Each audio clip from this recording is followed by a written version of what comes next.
Salam sejahtera Malaysia, denyut nadi suara rakyat bergema di channel ini. Okey, tuan-tuan dan puan-puan yang dihormati sekalian.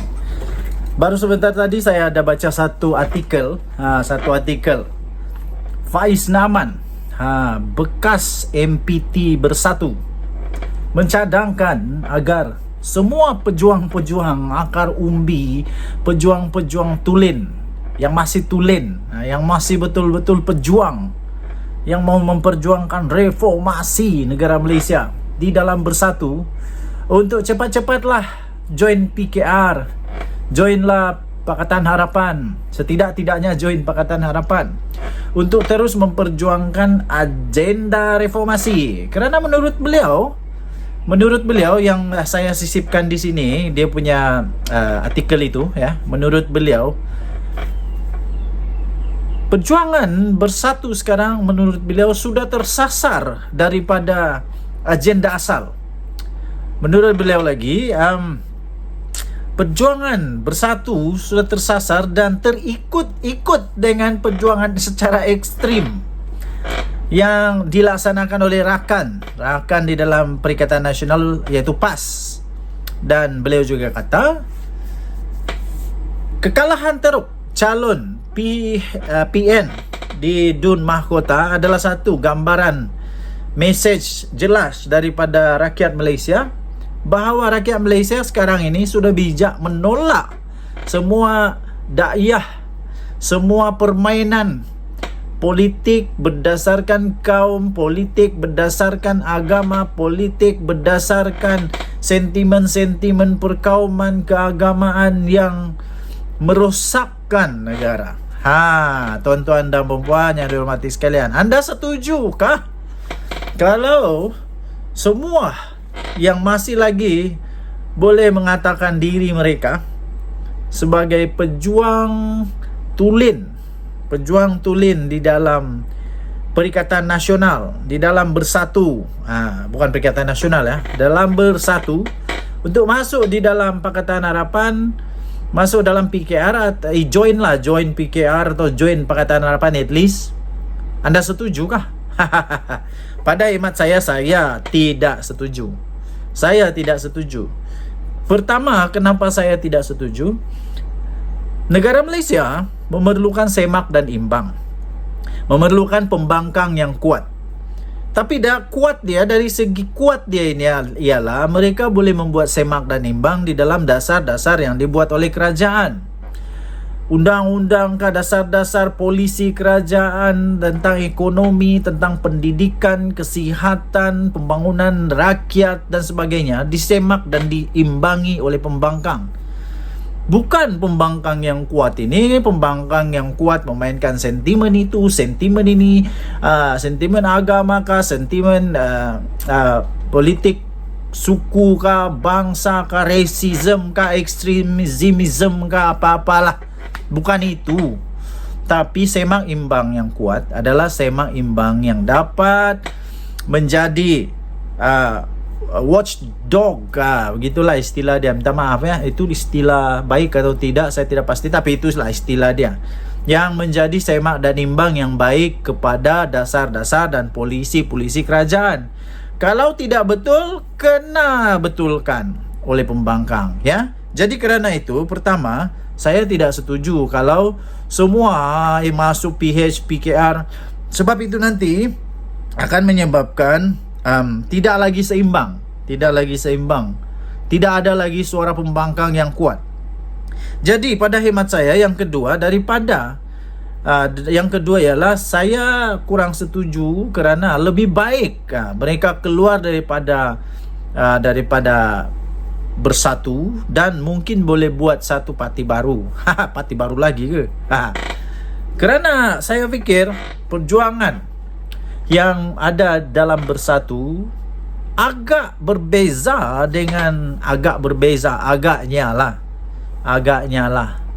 berbeza daripada perjuangan yang ada pada Pakatan Harapan, ya.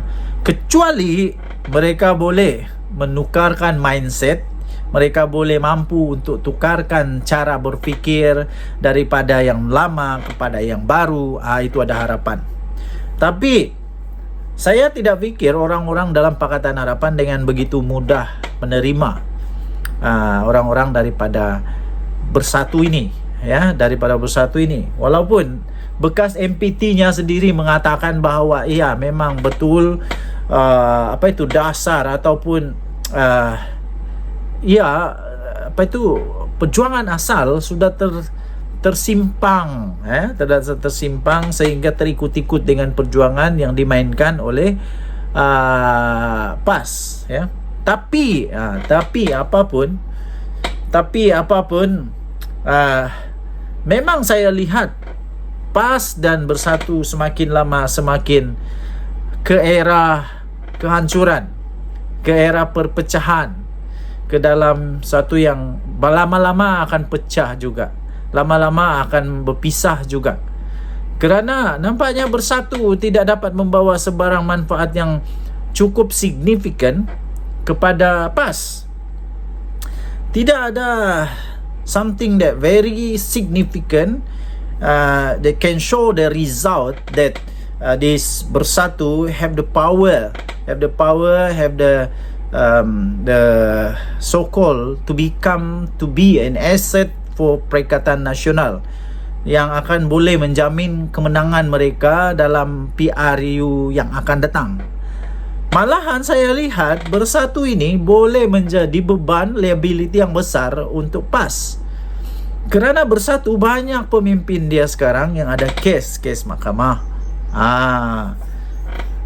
Okay, so walaupun begitu, kalau memang ada yang mau masuk PKR, bolehlah isi borang saja, jangan risau, isi borang dan saya fikir akan ada komiti yang akan menilai. Tapi janganlah pula mau masuk PKR hanya untuk nanti mau jadi calon. Tak lah macam begitu, ya. Janganlah pula sudah masuk PKR mengharap jadi calon, kalau tidak jadi calon nanti merajuk, nanti berpecah lagi. Janganlah pula mau masuk PKR, mau masuk Pakatan Harapan hanya untuk mau dapat kuasa. Tidak mungkin, ya, tidak mungkin. Kerana itu, apa pula pendapat anda? Adakah bagus sekiranya orang-orang Bersatu ni join dalam Pakatan Harapan PKR? Anda tinggalkan komen anda. Sila tinggalkan komen, jangan lupa tekan butang notifikasi. Sebab kita ada banyak lagi yang perlu kita bongkar, kita dedahkan, yang kita bincang, yang kita ulas. Okey, dan jumpa lagi. Selamat petang Malaysia. Bye-bye. Salam sejahtera Malaysia. Selamat petang tuan-tuan dan puan-puan yang dihormati sekalian. Ya, hari ini hari Minggu. Hari untuk kita bersenang-senang. Hari untuk kita bersenang-senang. Tetapi ada orang yang hari Minggu kali ini hari untuk meratap, menangis, rasa malu. Entah sembunyi kat mana muka ni, bertapuk di mana pun susah. Ya, kalah teruk kan, dengan penuh keyakinan rasa boleh menang. Tapi kalah teruk. Okey, baru sebentar tadi, ya tuan-tuan dan puan yang dihormati sekalian, saya berjumpa dengan beberapa orang kawan dan mereka pun bertanyalah kepada saya dan kami pun berbincanglah, apa sebenarnya penyebab kekalahan teruk kepada Perikatan Nasional DPRK Dun Mahkota. Tapi sebelum saya menyatakan perbincangan kami itu, mohon kepada tuan-tuan dan puan yang ada idea, ada idea, anda boleh tinggalkan komen anda. Apa sebenarnya apa puncak kekalahan teruk memalukan, hampir hilang deposit, kepada Perikatan Nasional ini. Tuan-tuan dan puan yang dihormati sekalian, Barisan Nasional telah menang. Bukan 2/3 majoriti, tapi 4/5 majoriti. Sikit sangat kemenangan yang dimenangi oleh Perikatan Nasional hanya 7,300 lebih kalau tidak silap, 7,300 lebih, manakala Barisan Nasional mendapat 20,000 lebih. Jadi ini 4/5. Kenapa agaknya Perikatan Nasional kalah teruk? Sementara bukan main lagi. Bukan main lagi seperti semakin kuat, semakin hebat, menakutkan, sampai dengan penuh yakin mencabar Perdana Menteri Datuk Seri Anwar Ibrahim untuk bubarkan parlimen. Habis kalau bubar parlimen apa? Hampa ingat hampa boleh menang ke? Tak pasti lagi, no. Belum pasti lagi boleh menang atau tidak Perikatan Nasional. Tapi entah kenapa, entah macam mana strateginya kah, yang salah kah, entah apa sebabnya mereka boleh kalah dengan teruk. Tapi kalau anda ada maklumat, anda pendapat, ya ini ada ruangan komen, sila komen. Apa sebenarnya yang terjadi, penyebab, sebab musabab, as-sabab kenapa Perikatan Nasional boleh kalah dengan teruk, kalah dengan teruk, ya, kalah dengan teruk. Sedangkan yang turun berkempen bukan calang-calang, tuan-tuan dan puan-puan. Yang turun berkempen tu bukan calang-calang, bukan calang-calang yang turun berkempen. Itu Presiden Perikatan Nasional, bekas Perdana Menteri itu. Datuk Seri Anwar Ibrahim adakah turun? Saya mau tanya saja. Kalau ada kamu nampak Datuk Seri Anwar Ibrahim, Perdana Menteri Malaysia, pengerusi Pakatan Harapan, adakah turun di PRK Dun Mahkota? Tapi menang juga. Okey. Antara sebab kekalahan utama menurut apa yang dibincangkan dan saya baca daripada komen-komen netizen, salah satu daripada komen yang saya tertarik, komen yang saya tertarik ialah katanya PN kalah kerana banyak kes fitnah yang mereka kalah. Sampai komen tu kata Perikatan Nasional kalah kerana selalu fitnah. Tapi saya pun kurang pasti, betulkah? Anda boleh komen, betulkah Perikatan Nasional selalu kalah? Ya, ada juga saman fitnah kepada Perikatan Nasional kalah. Ada. Okey. Lepas itu kedua, antara yang disebut ialah kerana mereka salah strategi. Orang Johor tak temakan. Orang Johor tidak temakan dengan daya 3R yang dipermainkan. Kalau ada, saya fikir kalau ada akan disiasat oleh Polis Diraja Malaysia. Kalau ada akan disiasat oleh Polis Diraja Malaysia. Jadi kes-kes yang dulu yang sudah disiasat oleh Polis Diraja Malaysia itu masih dalam siasatan sampai sekarang. Agaknya sudah ada yang dihantar kepada pihak peguam negara untuk buat tindakan pendakwaan dan sebagainya. Ya. Jadi kerana itu kes-kes 3R yang begini ni tidak masuklah. Tak boleh masuk di hati orang Johor. Kerana orang Johor mereka ini harmoni dalam diversity, dalam kepelbagaian, tetapi penuh dengan toleransi, menghormati satu sama lain. Itu orang Johor punya mentaliti hebat. Okey, kerana itu menanglah di sana dan kalah teruk pula. Itu yang kedua. Yang ketiga, salah strategi juga bila mereka panggil pengerusi Perikatan Nasional Muhyiddin Yassin untuk berucap bagi ceramah, sedangkan dengar kata saja, ndak pasti betulkah indak pasti betulkah tidak teori itu, tapi dengar bilang orang Johor sudah muak dengan pengerusi Perikatan Nasional ni. Sudah muak kerana mereka tidak berapa suka lah dengan kerjasama di antara Bersatu, Muhyiddin Yassin dengan PAS. Mereka tidak berapa suka. Pertama. Kedua, berkenaan dengan Muhyiddin Yassin, dengar dia tersilap lah dalam ucapan dia. Anda tahu.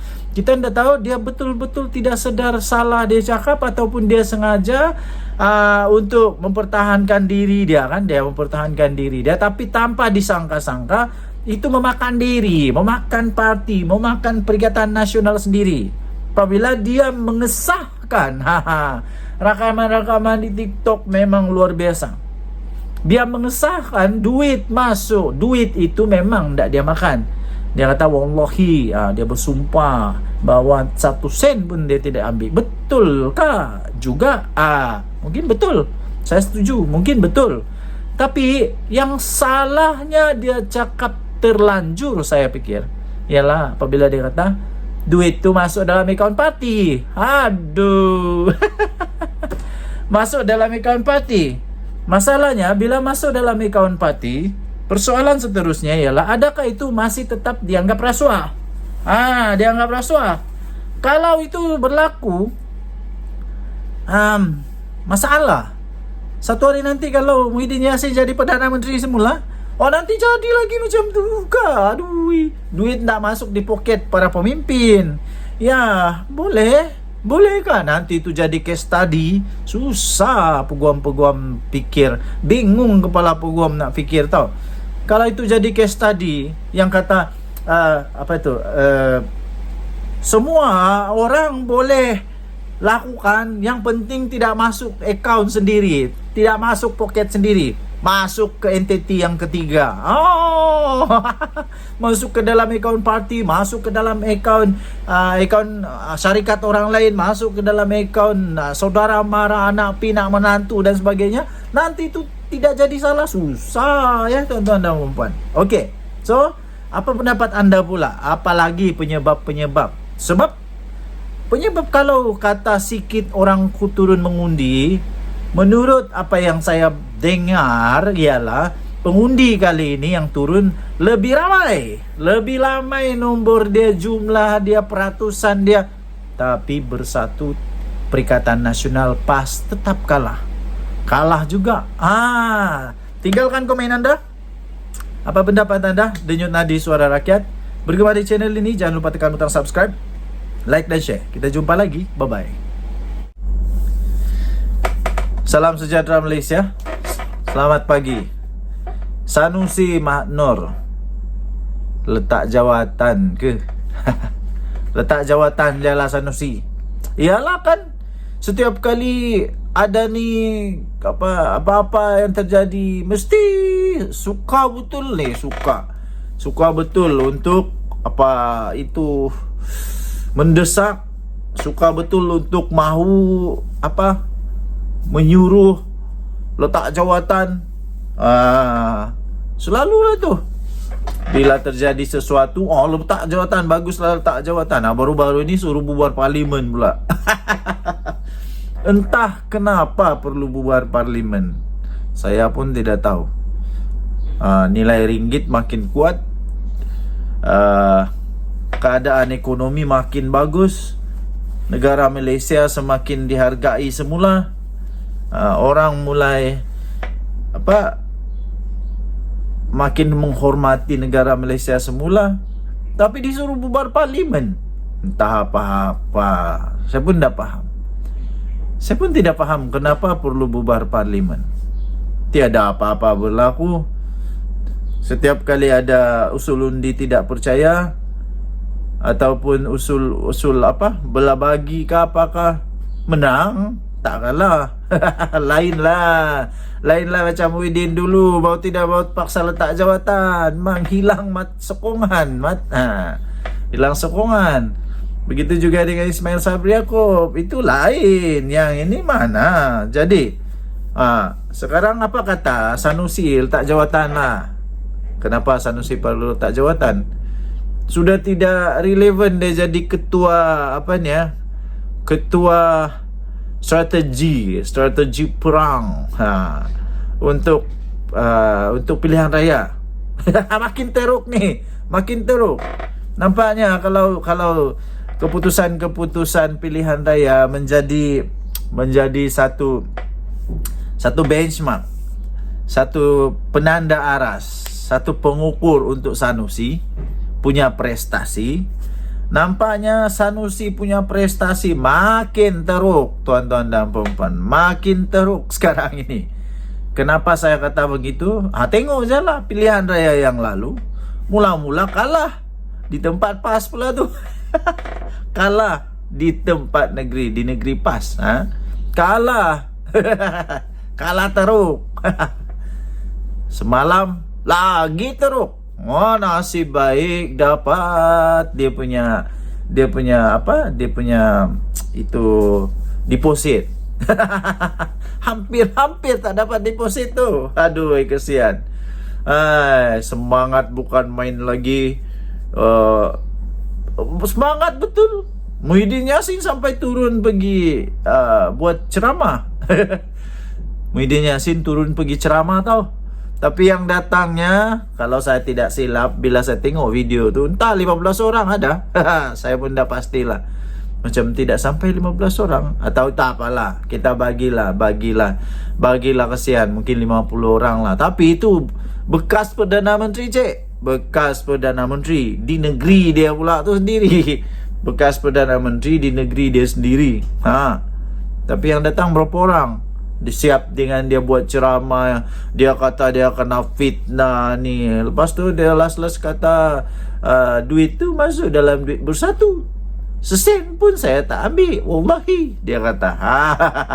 Sampai macam tu sekali. Kalah juga teruk. Jadi ni prestasi Sanusi makin teruk ni. Makin teruk tau.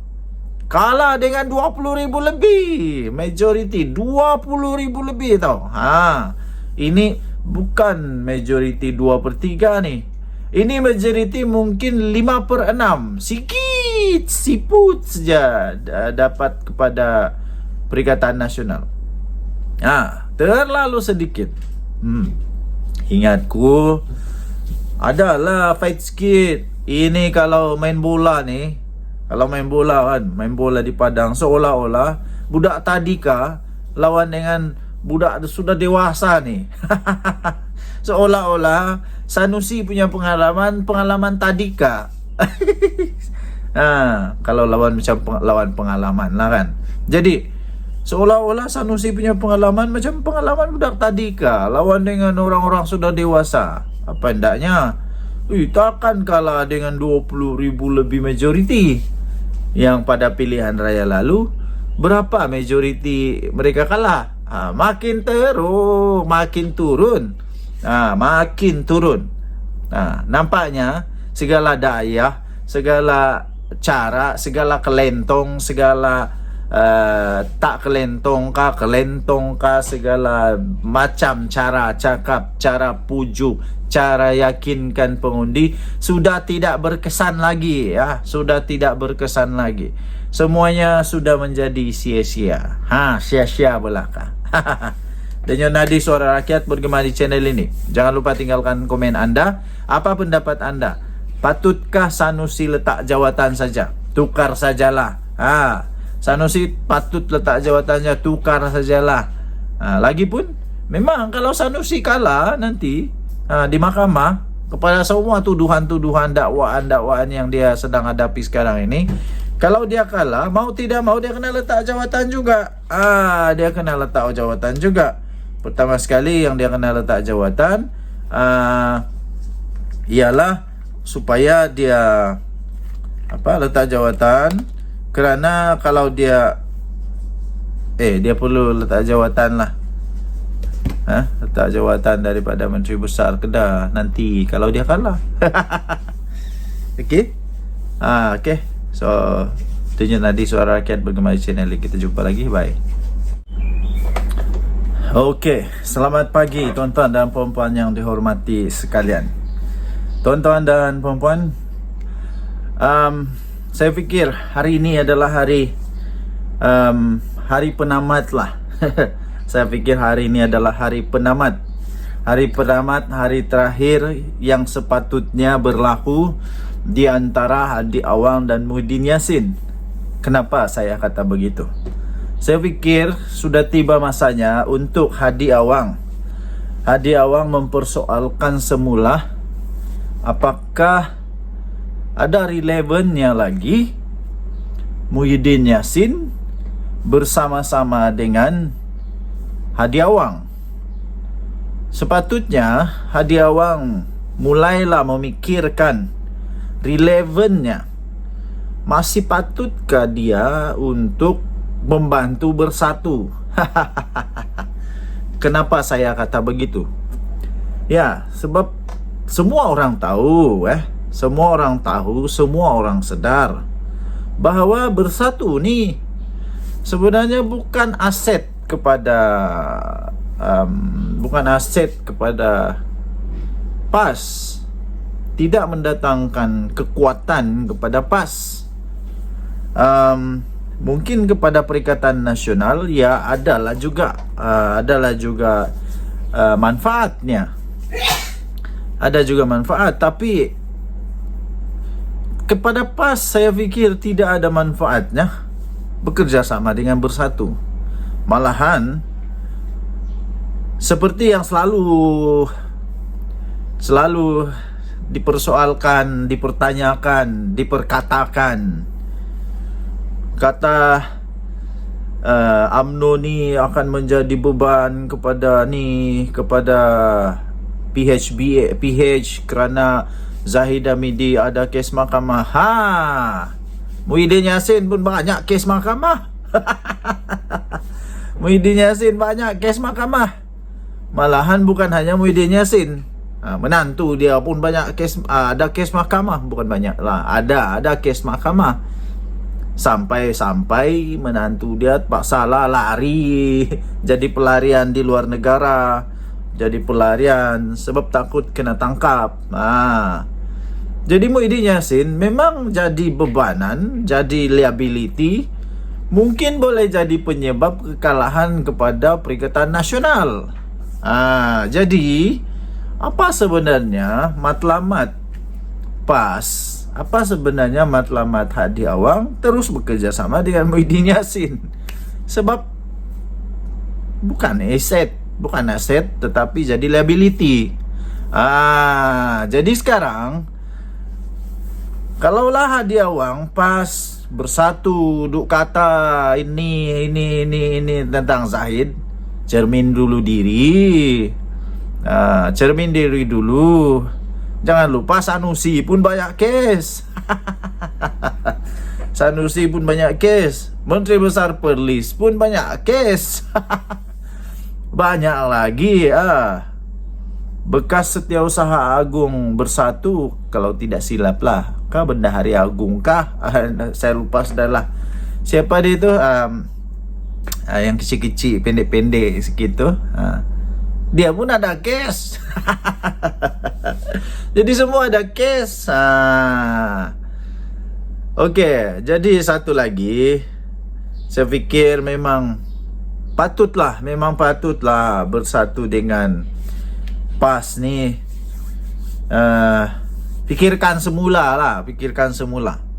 Sebab mau tidak mau, lambat laun Bersatu ni akan mungkin boleh, tidak semestinya pasti, tapi mungkin boleh jadi penyebab kekalahan kepada PAS. Kerana ramai orang kata Bersatu ni dia hanya mengharap, atau dia hanya melekat di siring-siring. Dia mengharap kekuatan kepada PAS sajalah daripada PAS. Manakala Bersatu ni tak kuat pun. Buktinya setiap kali Bersatu bertanding kalah. Setiap kali PAS bertanding boleh menang. Walaupun bukan 100% menang lah, boleh menang. Jadi setiap kali Bersatu bertandingnya kalah. Pikir juga kenapa setiap kali Bersatu tanding kalah. Walaupun diorang punya strategi, sudah pakai semua strategi tau. Strategi Lautan Biru kah? Banyak strategi lah. Strategi menyelam di kolam kah? Strategi memancing di 2 kolam. Strategi memukat di 8 kolam. Strategi yang cuba untuk defense diri sendiri, tapi silap cakap. Duit tu masuk akaun Bersatu katanya. Itulah kesilapan. Walaupun semua strategi termasuklah bukan Bersatu yang keluarkan watikah pelantikan sebagai calon, tapi daripada PAS bertanding dengan menggunakan macam-macam cara, tapi kalah juga. kalah juga, ini boleh menjadikan bukti bahwa memang sudah hilang sokongan. Kenapa? Sepatutnya Hadi Awang, Tuan Guru Ibrahim, Tuan Ibrahim, siapa lagi, si Taqiyuddin Hasan, siapa lagi, Sanusi lah nomor satu. Sanusi lah nomor satu. Kan Sanusi ini hebat, kepala dia bergeliga, dia kata. Dia kata.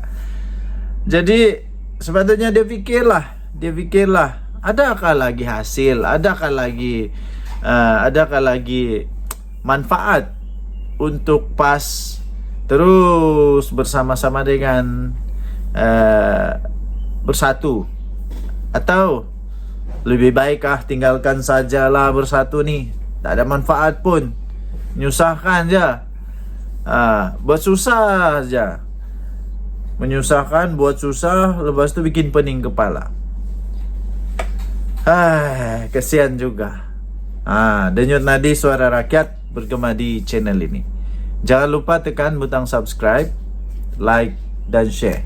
Sila tinggalkan komen anda, apa pendapat anda?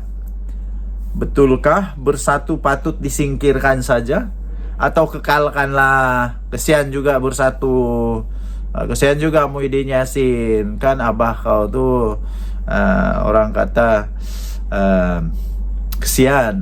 Itu je lah. Oke, kita jumpa lagi. Bye bye.